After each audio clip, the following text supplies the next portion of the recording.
പയ്യോളി ആവിക്കൽ കൊളാവിപ്പാലം റോഡിന്റെ നിർമ്മാണ പ്രവൃത്തി ഉടൻ ആരംഭിക്കുമെന്ന് കാനത്തിൽ ജമീല MLA അറിയിച്ചു. ഹാർബർ എഞ്ചിനീയറിംഗിന് 1 കോടി രൂപയായിരുന്നു പാസ്സായിട്ടുള്ളത്. എന്നാൽ നമുക്കറിയാം അതിന്റെ എസ്റ്റിമേറ്റ് തയ്യാറാക്കി എസും TSും എല്ലാം തന്നെ വാങ്ങിച്ചിട്ടുണ്ട്.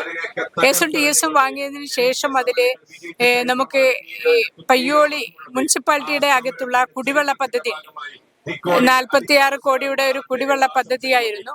ആ കുടിവെള്ള പദ്ധതി നടപ്പിലാക്കാൻ വേണ്ടിയിട്ട് ആവിക്കൽ കൊളാവിപ്പാലം കട്ട് ചെയ്യേണ്ട ഒരു സ്ഥിതി വന്നിട്ടുണ്ട്.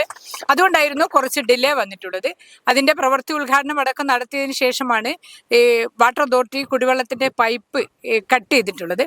അത് ആ സമയത്ത് തന്നെ അവർക്ക് റീസ്റ്റോർ ചെയ്യാൻ വേണ്ടിയിട്ട് കഴിയാത്ത ഒരു പ്രശ്നം വന്നു. കാരണം മഴ വന്നു. അപ്പോൾ അവിടെ വർക്ക് കുറച്ച് നിർത്തി വെക്കേണ്ടി വന്നു. കുടിവെള്ളത്തിന്റെ വാട്ടർ അതോറിറ്റി പൊളിച്ചിട്ടുള്ള ഭാഗം റീസ്റ്റോർ ചെയ്യേണ്ടത് അവർ തന്നെയാണ് എന്നുള്ളത് കൊണ്ടാണ് ULCC ആണ് നമ്മുടെ വർക്ക് എടുത്തിട്ടുള്ളത്. അതില് 5 കിലോമീറ്റർ ആണ് റോഡുള്ളത്. ആ 5 കിലോമീറ്റർ ദൂരം അത് റീടാറിങ് ചെയ്യാൻ വേണ്ടിയിട്ടായിരുന്നു തീരുമാനിച്ചിട്ടുള്ളത്. പക്ഷെ ഇപ്പോൾ ഉള്ള റോഡിന്റെ സ്ഥിതി മഴ കഴിഞ്ഞപ്പോൾ മാറിയിട്ടുണ്ട്. ഒരു ഭാഗം മുഴുവൻ വിണ്ടുപോയിട്ടുള്ള ഒരു സ്ഥിതിയുണ്ട് ആവിക്കൽ കൊളാവിപ്പാലം റോഡ്. അപ്പൊ അത് റീടാറിങ് ചെയ്യാൻ പറ്റാത്ത ഒരു സ്ഥിതിവിശേഷത്തിലേക്കാണ് ഇപ്പൊ പോയിക്കൊണ്ടിരിക്കുന്നത്. അതുകൊണ്ട് നമ്മളിപ്പോ 1 കോടി രൂപ അഡീഷണൽ ആയിട്ട് MLA ഫണ്ടിൽ നിന്നും അനുവദിച്ചിട്ടുണ്ട്. ഇപ്പോൾ അതിൽ നേരത്തെ വാട്ടർ അതോറിറ്റിയും കട്ട് ചെയ്തിട്ടുള്ള ഭാഗം ഈ ഓണത്തിന് ശേഷം എന്ന് വെച്ചാൽ വളരെ പെട്ടെന്ന് തന്നെ ഈ ആഴ്ച തന്നെ അവരതിന്റെ വർക്ക് റീസ്റ്റോർ ചെയ്യാൻ വേണ്ടിയിട്ടുള്ള വർക്ക് അവർ നടത്തും.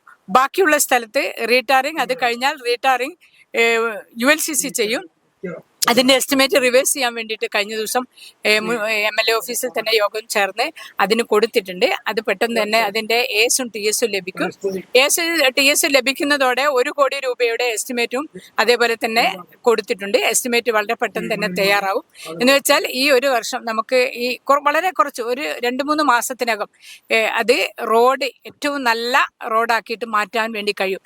നമ്മുടെ തിക്കോടി പഞ്ചായത്തിലെയും പയ്യോളി മുനിസിപ്പാലിറ്റിയെയും അപേക്ഷിച്ച് ഏറ്റവും നല്ല റോഡായിട്ട് ഏറ്റവും നീളമുള്ള റോഡാണ് ഈ ബീച്ച് ഏരിയയിലുള്ള ആ റോഡ്. തീർച്ചയായിട്ടും ഏറ്റവും നല്ല രീതിയിലേക്ക് അതിനെ നമുക്ക് കൊണ്ടുപോകാൻ ഈ വർക്ക് കഴിഞ്ഞാൽ എത്തിക്കാൻ വേണ്ടി കഴിയും.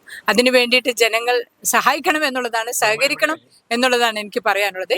ആരുടെയും കുറ്റം കൊണ്ടല്ല അല്പം ഡിലേ വന്നിട്ടുള്ളത്, ഈ പറഞ്ഞ പ്രശ്നം കൊണ്ടാണ് എന്നുള്ളതാണ് അതിൽ പറയാനുള്ളത്.